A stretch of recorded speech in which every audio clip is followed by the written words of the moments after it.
लिखी हुई है टॉपिक, चैप्टर नाम डालिए mechanical properties of solid. Mechanical properties of solid. Mechanical properties of solid. Mechanical properties of solid. ठीक है। सॉलिड क्या होता है? सॉलिड क्या होता है?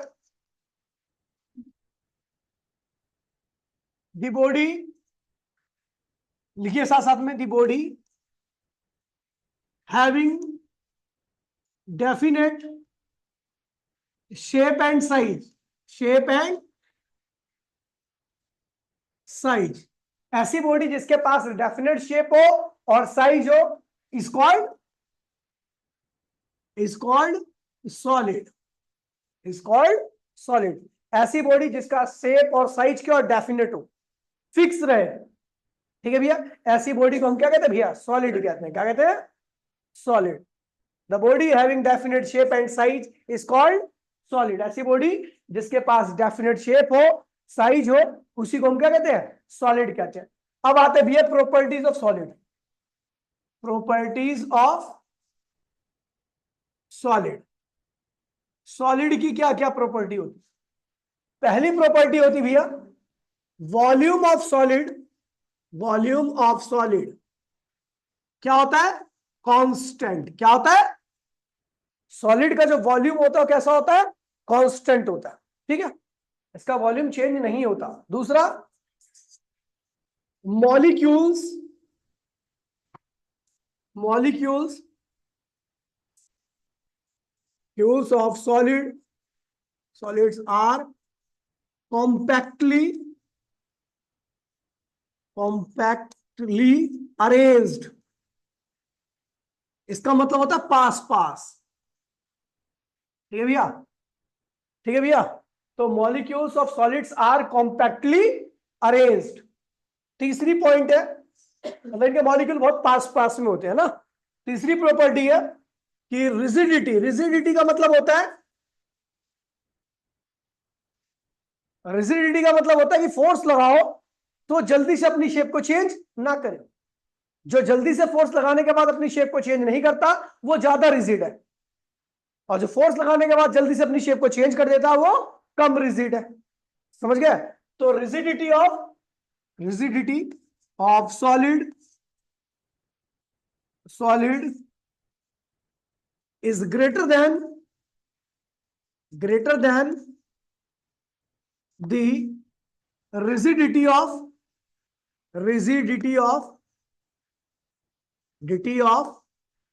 Liquid and gas. कह रहा भैया जो सॉलिड की रिजिडिटी होती है वो लिक्विड और गैस की रिजिडिटी से क्या होती है? रिजिडिटी से क्या होती है? ज्यादा होती है। मतलब अगर आप सॉलिड पे फोर्स लगाओगे, गैस पे लगाओ और लिक्विड पे लगाओ, तो सबसे लेट में जो एक्शन होगा, मतलब शेप और साइज जो भी चेंज होगा, वो सबसे लेट में किसका होगा? सॉलिड का होगा। लिक्विड और गैस का क्या होगा? फटाफट चेंज हो जाएगा। ठीक है,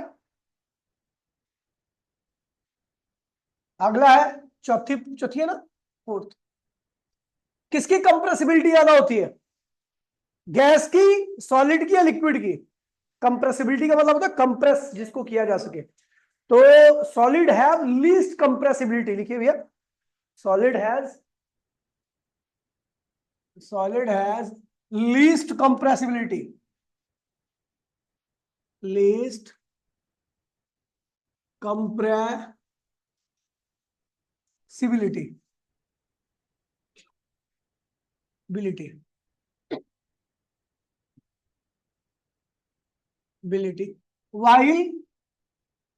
while gas has highest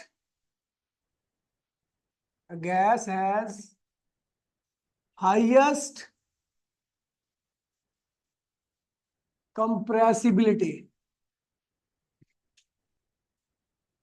सबसे ज्यादा कंप्रेसिबिलिटी किसकी होती है? गैस की। और सॉलिड की कंप्रेसिबिलिटी क्या होती है? सबसे लीस्ट होती है। ठीक है, तो ये प्रॉपर्टी होगी। ठीक है, अब मैं आपको दो तीन चीजें समझाता हूं, उसके बाद फिर आगे बढ़ते हैं। एक होता है भैया इलास्टिक बिहेवियर और एक होता है प्लास्टिक बिहेवियर। ठीक है, इलास्टिक बिहेवियर और प्लास्टिक बिहेवियर। इलास्टिक बिहेवियर का मतलब होता है, सुन लीजिए, आपका, आप जो जानते होंगे मेरे हिसाब से, कि आप सब जानते हो भैया को जो चीज इलास्टिक होती है वो खींच सकती है, और जो चीज इलास्टिक नहीं होती वो खींच नहीं सकती। यही जानते हो सारे? ऐसा नहीं होता। इलास्टिक का मतलब होता है कि जो बॉडी को खींचो और छोड़ो और वो अपनी शेप को क्या करे, कंप्लीटली रिगेन कर ले। समझ गया? इलास्टिक बॉडी वो बॉडी होती है जिसको खींचो, चाहे कोई भी बॉडी हो, खींचने वाली हो या नहीं खींचने वाली हो, उससे कोई फर्क नहीं पड़ता। इलास्टिक बॉडी वो बॉडी होती है जिसको खींचो और छोड़ो और वो बॉडी अपनी शेप को तुरंत क्या करे भैया, रीगेन कर ले, वैसे ही बन जाए जैसी फोर्स लगाने से पहले थी। ऐसी बॉडी को हम क्या कहते हैं भैया, इलास्टिक बॉडी कहते हैं, और इस बिहेवियर को हम इलास्टिक बिहेवियर कहते हैं। समझ गया भैया? बहुत सारी बॉडी ऐसी प्रॉपर्टी को शो करती है, एल्यूमिनियम हो गया, रबड़ हो गया, ये सब चीजें हम जब इनको खींचते हैं या कंप्रेस करते हैं तो जैसी फोर्स को हटाते हैं ये अपनी शेप को क्या करती है, तुरंत रीगेन कर लेती है। ऐसी बॉडी को हम इलास्टिक बॉडी कहते हैं और इस बिहेवियर को इलास्टिक बिहेवियर कहते हैं। ठीक है, लेकिन कुछ ऐसी भी बॉडी होती है जिनके ऊपर फोर्स लगाओ और फोर्स लगाने के बाद, फोर्स हटाने के बाद, फोर्स लगाने के बाद जब आप फोर्स हटाओगे तो अपनी शेप को रिगेन नहीं कर पाते। इनके अंदर कुछ ना कुछ कमी आती है, किसी की लेंथ बड़ी आती है, कोई टेढ़ी आती है, या किसी की शेप और साइज क्या होता है, चेंज हो जाता है। इसको हम प्लास्टिक बिहेवियर कहते हैं और उन बॉडी को हम प्लास्टिक बॉडी कहते हैं। कोई दिक्कत तो नहीं है? तो लिखिए भैया elastic behaviour and plastic behaviour. एक बार ऊपर वाले पॉइंट को जल्दी से 1 मिनट के अंदर पढ़ लीजिए, उसके बाद फिर लिखवा रहा हूं मैं।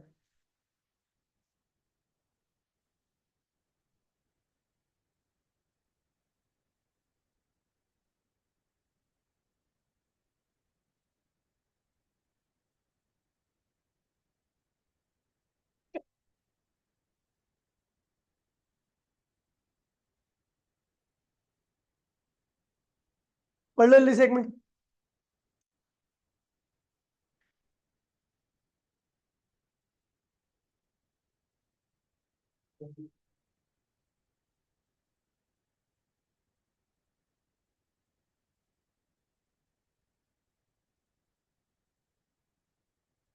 ठीक है, चलो पढ़ लिया? चलो भैया अब लिखिए elastic and plastic behaviour of solid. लिख लिया? Elastic and plastic behaviour of solid. लिखिए by a rigid body, by a rigid body, by a rigid body, by a rigid body, we generally mean, we generally mean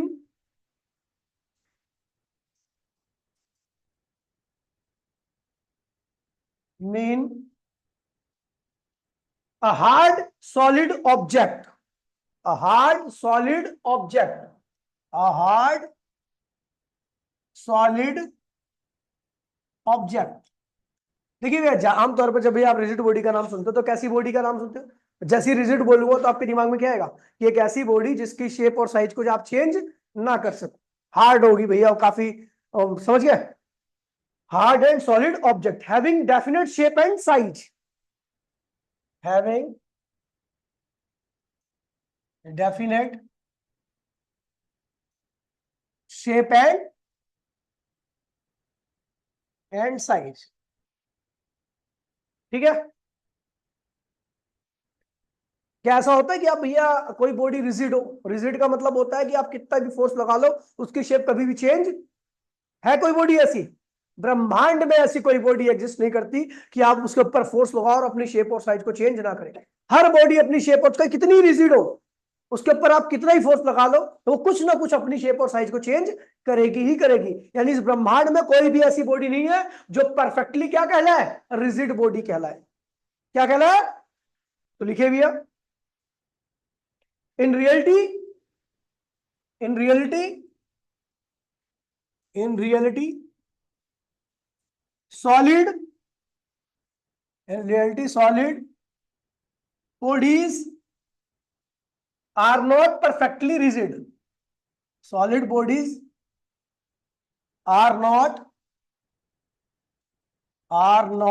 perfectly rigid। ठीक है, जो solid body होती है perfectly कभी rigid perfectly rigid कौन होता है भैया, बता नहीं आदर्श, कौन होता है परफेक्टली रिजिड है? कोई नहीं होता। लेकिन अगर होता तो क्या होता? तो भैया उसके ऊपर आप कितना भी फोर्स लगा देते हो वो कभी भी अपनी शेप को चेंज नहीं करता, अगर कोई परफेक्टली रिजिड होता तो। समझ गया? तो लिखिए भैया, कहां पे बोला? परफेक्टली रिजिड, ठीक है भैया। they can be stretched, compressed and bent. they can be they can be stretched,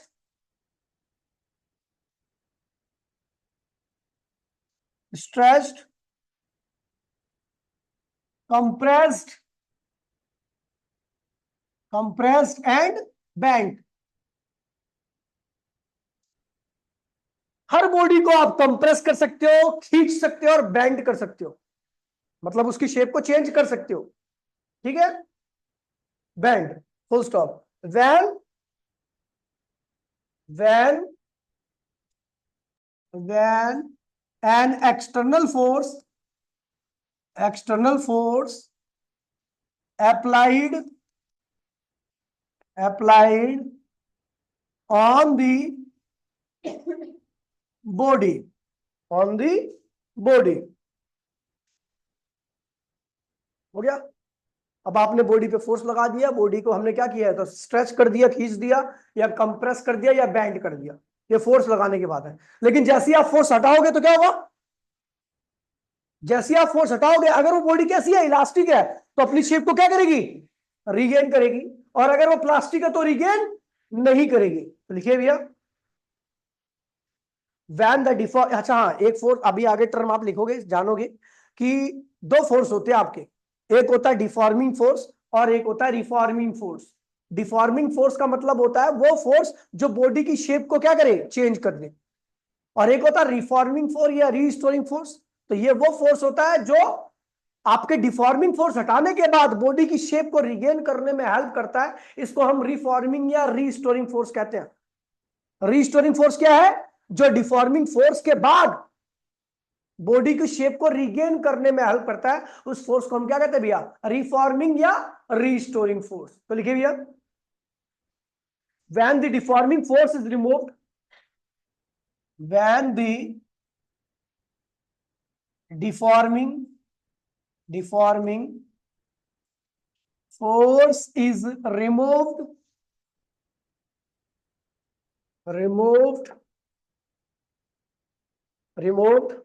comma, some body tends to regain, some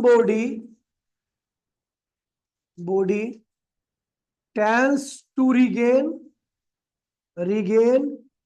its shape and size while other not, कह रहा है भैया, when the deforming force is removed, some body tends to regain its shape and size while other not, जबकि कुछ ऐसा नहीं करती। जो रिगेन करती है, यहां पे लिख देता हूं भैया, जो रिगेन करती है किसको? शेप और साइज को। रिगेन करती है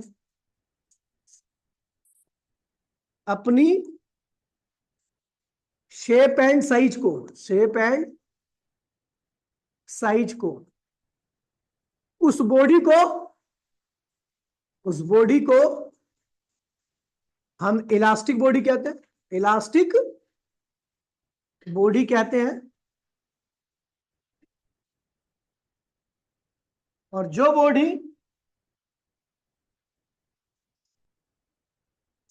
बॉडी अपनी शेप और साइज को रिगेन नहीं करती,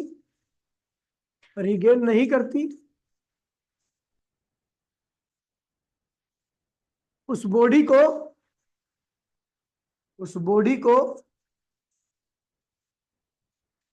हम प्लास्टिक बॉडी कहते हैं, कहते हैं। और इन दोनों बिहेवियर को और इन दोनों बिहेवियर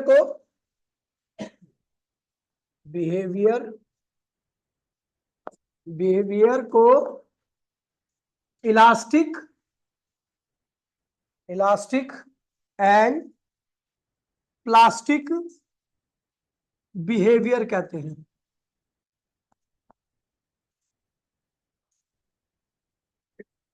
लिखिए भैया फटाफट जल्दी से 1 मिनट के अंदर डालिए। सम इंपोर्टेंट टर्म्स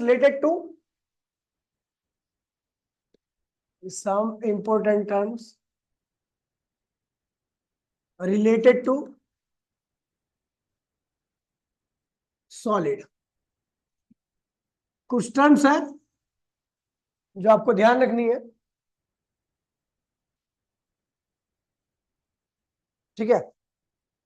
पहले टर्म का नाम है डिफॉर्मिंग फोर्स। पहला क्या है? डिफॉर्मिंग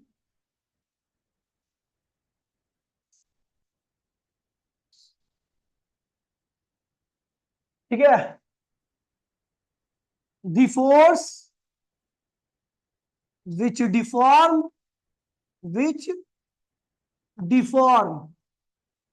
मतलब कि शेप और साइज को चेंज कर देना। डिफॉर्म मतलब शेप और साइज को चेंज कर देना। Force which deform the shape and size of the body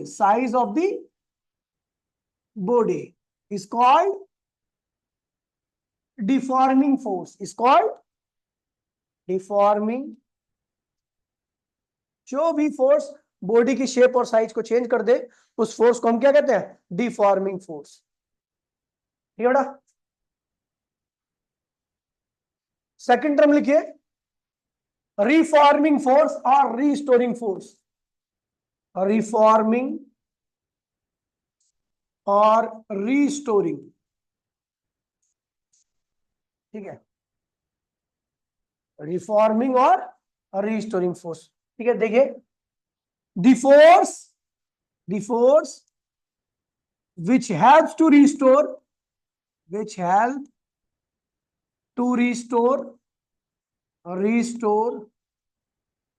the shape and size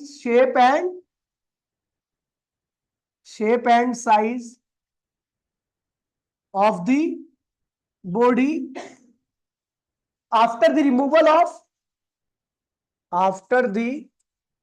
removal of deforming force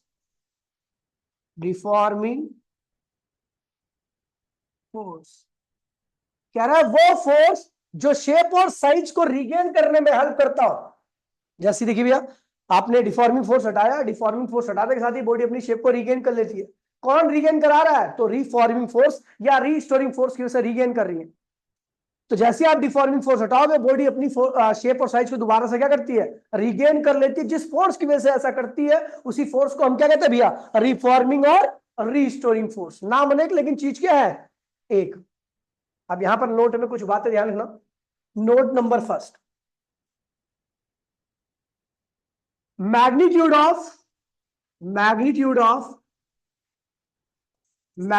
of deforming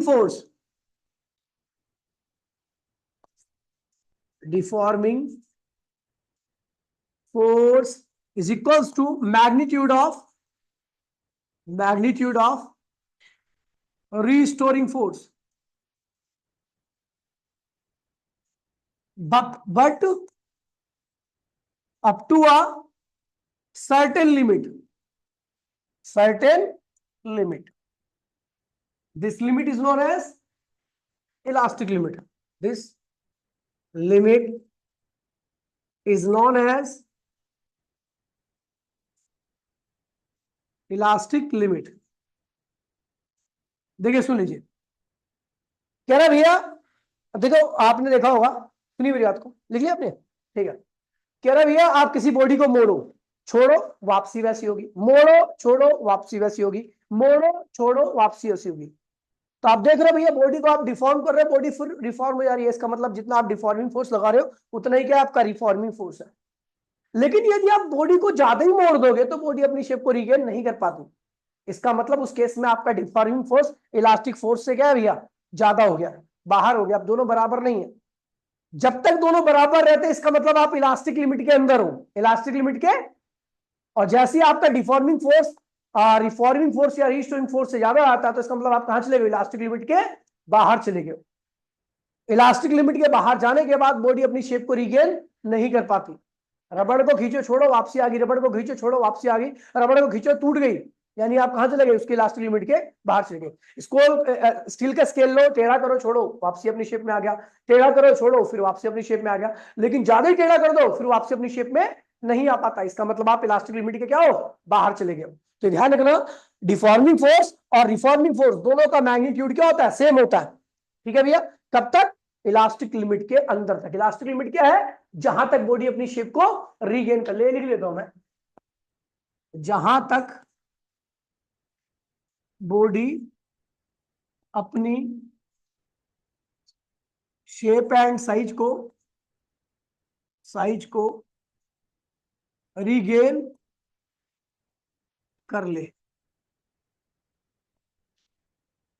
ठीक है भैया, इलास्टिक लिमिट क्या होती है, जहां तक बॉडी अपनी शेप और साइज को रीगेन कर ले। दूसरा नोट है, note number second, deforming force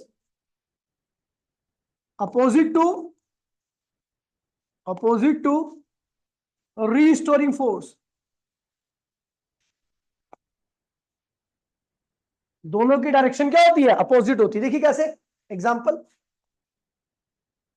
मान लीजिए आपने एक स्प्रिंग को बाहर खींचा, तो इस फोर्स को हम क्या कहेंगे, डिफॉर्मिंग। क्या कहेंगे, कि शेप को चेंज किया ना आपने, तो ये कौन सा फोर्स है, डिफॉर्मिंग। लेकिन अंदर की तरफ एक फोर्स और लग रहा है जो स्प्रिंग को उसकी शेप में लेके आ रहा है, इसे क्या कहेंगे, रीस्टोरिंग या रिफॉर्मिंग। तो कह रहा है डिफॉर्मिंग फोर्स और रीस्टोरिंग फोर्स एक दूसरे क्या होते हैं, अपोजिट होते हैं। ठीक है, जल्दी करो बेटा। इस टर्म में आपकी इलास्टिसिटी,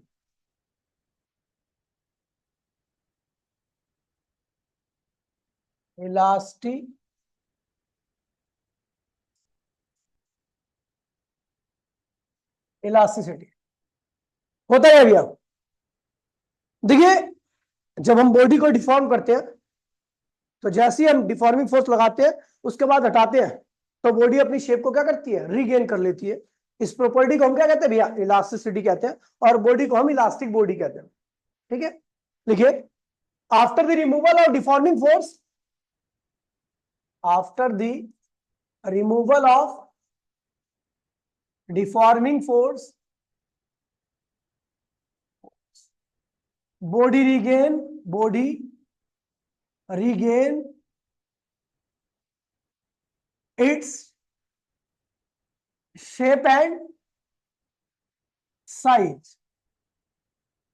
बॉडी जैसे हम रिमूव डिफॉर्मिंग फोर्स हटाते हैं तो बॉडी अपनी शेप और साइज को रीगेन कर लेती है, due to restoring force.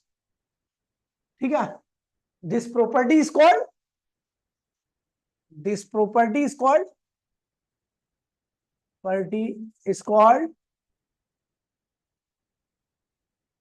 elasticity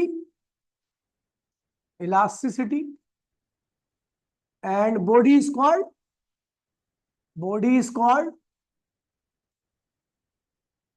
elastic body। कह रहा भैया जैसे आप डिफॉर्मिंग फोर्स हटाते हो वैसे ही बॉडी अपनी शेप और साइज को क्या करती है, रीगेन कर लेती है। किस वजह से, रीस्टोरिंग फोर्स की वजह से। बॉडी की इस प्रॉपर्टी को हम क्या कहते हैं भैया, इलास्टिसिटी कहते हैं, और उस बॉडी को हम क्या कहते हैं, इलास्टिक बॉडी कहते हैं। क्या कहते हैं, इलास्टिक बॉडी कहते हैं। कोई दिक्कत तो नहीं है। देखिए भैया, परफेक्टली इलास्टिक बॉडी, अगला टर्म लिखिए, परफेक्टली इलास्टिक बॉडी। चौथा, perfectly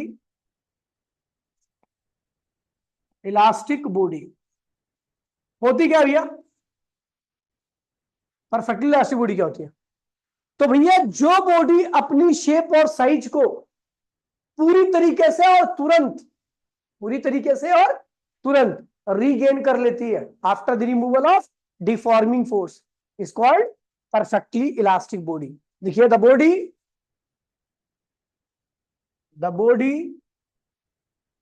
which regain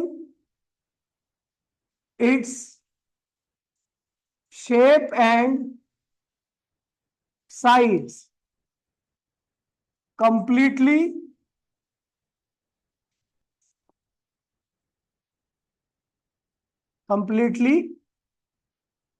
is called perfectly elastic body, is called perfectly elastic body. The body which regain its shape and size, original shape and size लिखना, original shape and size completely after the removal of deforming force, after the removal of deforming force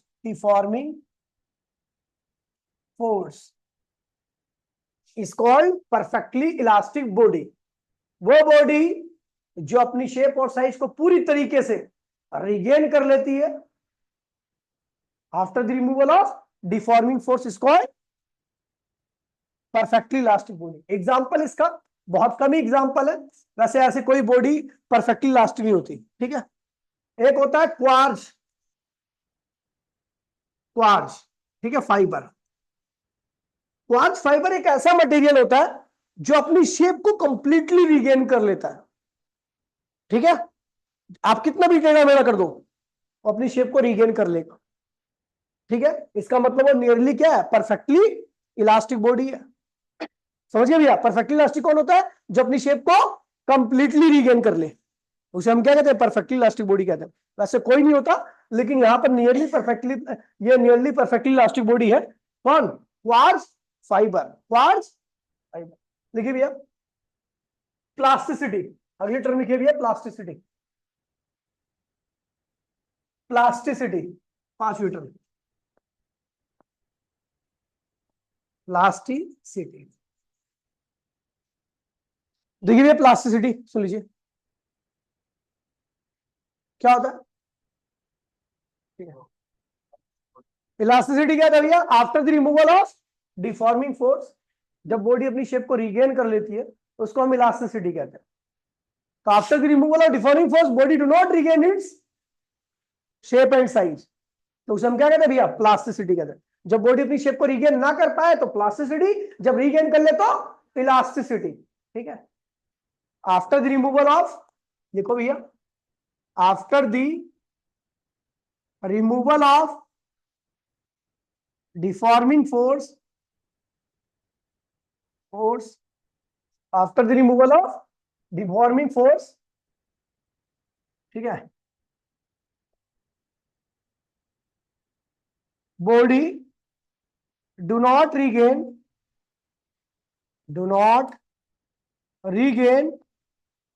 its shape and size.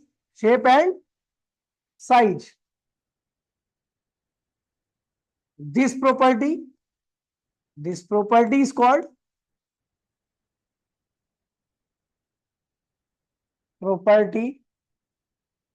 called plasticity, and the behavior is called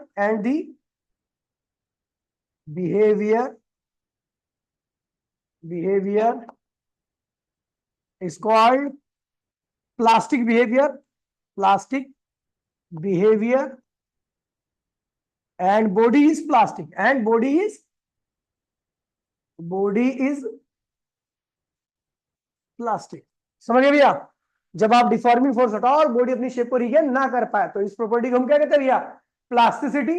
इस behaviour को plastic behaviour कहते हैं और body को plastic body कहते हैं। अब तक आप प्लास्टिक बॉडी से तो आप एक वही समझते थे, बाकी एक मेटल भी प्लास्टिक हो सकता है। क्यों? क्योंकि अपनी शेप को रिगेन कई बार नहीं कर पाता, एग्जांपल दे दो, एल्यूमिनियम, एल्यूमिनियम का टेढ़ा कर दो, वो आपसे अपनी शेप को रिगेन नहीं कर पाता। इसका मतलब एल्यूमिनियम भी क्या है, प्लास्टिक बॉडी कह सकते हो आप। ठीक है भैया, कोई दिक्कत तो नहीं। देखिए परफेक्टली प्लास्टिक बॉडी,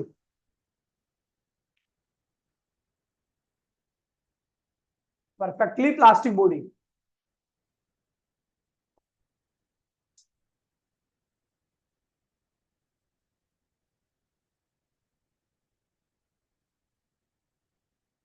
परफेक्टली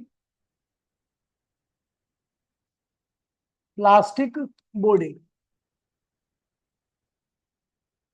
देखिए the body which do not regain, the body which do not regain, the body which do not regain its shape and size, shape and size at all, then the body is called perfectly plastic body, perfectly plastic body। Example कोई बताए भैया, POP, POP को जैसी भी कर दो वैसी रहता है। गोबर, पीओपी, गोबर मत लिखो ज्यादा हो जाएगा। Putty, putty, putty, Birla white वाली, अबे जैसे भी मर्जी शेप में रख दो उसको, अपनी शेप में थोड़ा, गोबर में पैर रख दो, गोबर अपनी शेप को थोड़ा रिगेन करता है। ठीक है, तो ये होगी कुछ टर्म्स। ठीक है भैया,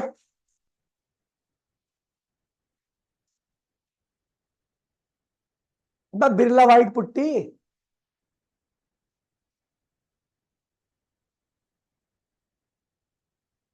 कंपनी का भी नाम लिख दिया इसमें तो।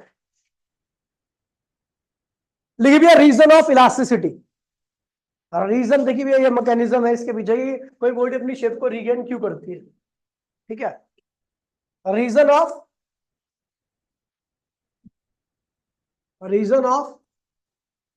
इलास्टिसिटी। देखिए भैया आपको एक पहले बताता हूं मॉलिक्यूलर फोर्स क्या होता है। ठीक है, मॉलिक्यूलर फोर्स जान लो, मॉलिक्यूल्स क्या होते हैं जिससे आपकी बॉडी मिलके बनी होती है। आपको बता दूं, ये दो मॉलिक्यूल है, एक मॉलिक्यूल ये रहा मॉलिक्यूल नंबर फर्स्ट, और ये मॉलिक्यूल नंबर क्या है, सेकंड है। ठीक है, इनके सरफेस के बीच में कुछ सेपरेशन है, सेंटर के बीच में सेपरेशन नहीं होता यहाँ पर, क्योंकि molecular force is a surface force, central force नहीं होता। सेंट्रल फोर्स में आप बॉडी के सेंटर से डिस्टेंस लेते हो, और सरफेस फोर्स के केस में आप बॉडी के सरफेस टू सरफेस लेते हो।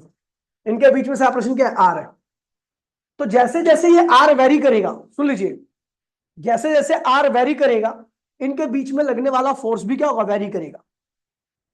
कम डिस्टेंस पर अगर डिस्टेंस ज्यादा रहता है तो M1 और M2 के बीच में एट्रैक्टिव फोर्स लगता है। जब डिस्टेंस की वैल्यू 0.8 एंगस्ट्रॉम होती है, 0.8 एंगस्ट्रॉम होती है, तो इन दोनों मॉलिक्यूल्स के बीच में लगने वाला फोर्स क्या होता है, मैक्सिमम एट्रैक्टिव हो जाता है। क्या होता है, और जहां पर एट्रैक्शन मैक्सिमम होता है, सुन लीजिएगा, जहां पर एट्रैक्शन मैक्सिमम होता है उस रीजन की एनर्जी मिनिमम होती है। क्या होती है, जहां पर एट्रैक्शन मैक्सिमम, एनर्जी कौन सी एनर्जी, पोटेंशियल एनर्जी मिनिमम होती है। और जहां पर रिपल्शन ज्यादा होता है वहां पर पोटेंशियल एनर्जी क्या होती है, मैक्सिमम होती है। क्या होती है, बढ़ती है। तो भैया होता क्या है कि अभी देखो आपकी जो कुर्सी, हाँ सुन लीजिए, मॉलिक्यूलर जब आपका डिस्टेंस आर ज्यादा होता है तो M1 और M2 के बीच में लेस एट्रैक्टिव फोर्स रहता है। जैसे से आर की वैल्यू को कम करोगे एट्रैक्टिव फोर्स की वैल्यू क्या होगी, बढ़ेगी। और एट्रैक्टिव फोर्स की वैल्यू बढ़ने का मतलब है पोटेंशियल एनर्जी क्या आ रही है, घट रही है। पोटेंशियल एनर्जी क्या आ रही है, और एनर्जी घटने का मतलब होता है स्टेबिलिटी का बढ़ना। जिस सिस्टम की एनर्जी कम होती है उसकी स्टेबिलिटी क्या होती है, ज्यादा होती है। जिस सिस्टम की एनर्जी कम उसकी स्टेबिलिटी ज्यादा। जैसे हम 0.8 एंगस्ट्रॉम, 0.1 एंगस्ट्रॉम के डिस्टेंस पे आते हैं तो इनके बीच में जो एट्रैक्टिव फोर्स होता है, दोनों मॉलिक्यूल्स के बीच में एट्रैक्टिव फोर्स क्या होता है, मैक्सिमम हो जाता है। क्या होता है, जब एट्रैक्टिव फोर्स मैक्सिमम हो जाता है तो इनके बीच की पोटेंशियल एनर्जी क्या होती है, मिनिमम। और जब इनकी एनर्जी मिनिमम होगी तो स्टेबिलिटी क्या होगी, मैक्सिमम। आप जितनी भी चीजों को देखते हो अपने आसपास जो अपनी शेप में बरकरार है वो लगभग इतने ही डिस्टेंस पर होती है मतलब इनके बीच में अट्रैक्टिव फोर्स क्या होता है, मैक्सिमम होता है, और एनर्जी क्या होती है, मिनिमम होती है, और एनर्जी मिनिमम का मतलब स्टेबिलिटी क्या होगी, मैक्सिमम होगी। क्या होगी, ठीक है। अगर हम इस डिस्टेंस को 0.8 एंगस्ट्रॉम से भी कम करें तो ये अट्रैक्टिव फोर्स धीरे धीरे क्या होता है, कम होने लगता है। ध्यान दीजिए भैया, पहले डिस्टेंस कम कर रहे थे तो अट्रैक्टिव बढ़ रहा था, अब और डिस्टेंस कम कर रहे तो अट्रैक्टिव घटने लगा। ठीक है भैया, और जैसे ही ये डिस्टेंस कम करते करते हम 0.8 एंगस्ट्रॉम के आसपास पहुंचते, 5 एंगस्ट्रॉम के 0.5 एंगस्ट्रॉम के आसपास पहुंचते हैं, तो इन दोनों मॉलिक्यूल्स के बीच में लगने वाले अट्रैक्टिव फोर्स की वैल्यू क्या होती है, 0 हो जाती है। क्या होती है, और जब फोर्स 0 तो एनर्जी भी क्या होगी। आप देखते हो ना किसी चीज को, कोई चीज अपनी शेप में है, अगर उसको ज्यादा ही कंप्रेस कर दोगे तो टूट जाती है। क्यों, क्योंकि उनके मॉलिक्यूल्स के बीच में अट्रैक्शन क्या होता है, मिनिमम हो जाता है। क्या होता है, मिनिमम।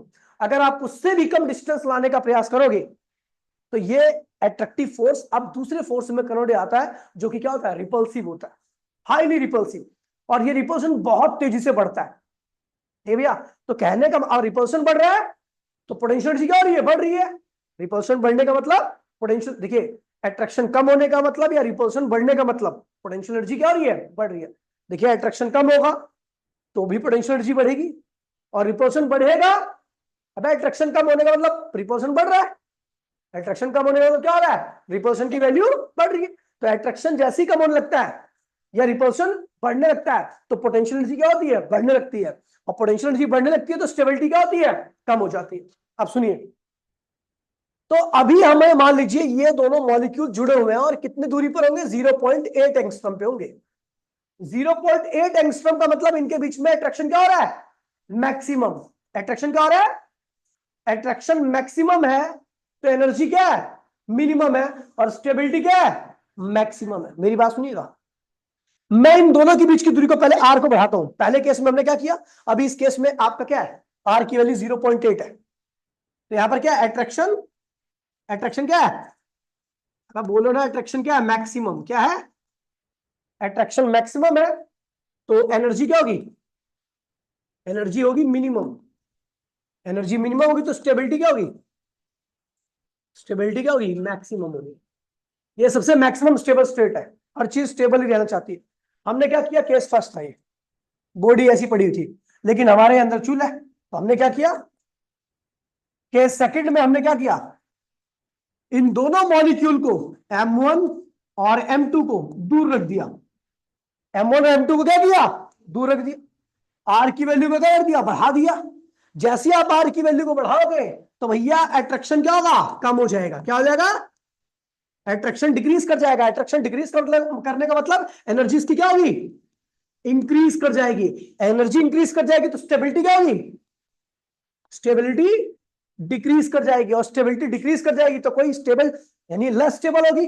और आपको पता है लेस स्टेबल स्टेट यहां पर नेचर में एग्जिस्ट नहीं करती। ये दोबारा क्या होगी, यहीं पर आ जाएगी। अब क्या हो रहा है, ये दोबारा फिर से क्या होगी, यहीं पर आ जाएगी, रीगेन कर लेगी, क्योंकि ये वाली स्टेट क्या है, इस केस की स्टेबिलिटी कम हो चुकी है। और आपको पता नेचर में लेस स्टेबल स्टेट कभी एग्जिस्ट, तो वापसी इसको रीगेन कर लेगी, रीगेन। ठीक है,